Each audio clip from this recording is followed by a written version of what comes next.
cercle pour Zajac. Pour Gauchemin, c'est contré, ça va être conservé dans la zone. Boivin et but! L'ouverture du score pour Grenoble à 5 secondes de la fin de cette pénalité. Boivin qui trouve la faille. Il y avait du monde qui avait fait des prouesses jusque-là. Le Palais sur le côté du filet. 1-0 pour Grenoble qui pour la première fois dans cette série ouvre la marque. Un échec face à Cap. Kerbachian.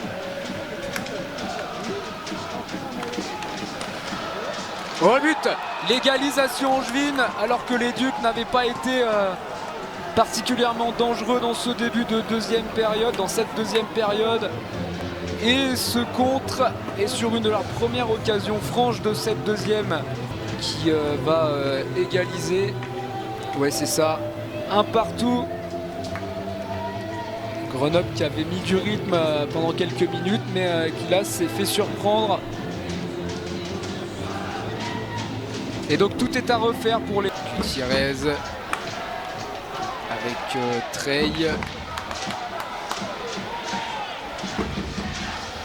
On a fait ça. Et le deuxième but. Magnifique action grenobloise sur cette entrée en zone. Le tir de Pontus Englund dans le haut du filet. Et autant on n'a pas eu un tiers très plaisant en termes de jeu et de construction, mais là sur cette action il n'y a pas grand chose à dire. Grenoble qui a été excellent jusqu'alors, mais là il peut rien faire. Le but de Pontus Englund, il a été repris et on sort le Palais. Ouais, c'est bien fait. Et il y aura une pénalité, ce sera un but en cage vide pour Boivin. De toute façon, il y avait une faute sur Gauchemin avant. Et à 8 secondes de la fin, Grenoble qui marque ce troisième but dans la cage vide, 3-1. La fin de match a été compliquée avec les Ducs qui ont poussé, mais qui n'ont pas suffisamment pris leur chance. Il y a eu quand même cette action là juste avant avec la déviation dans la cage de Mattia Piltaric.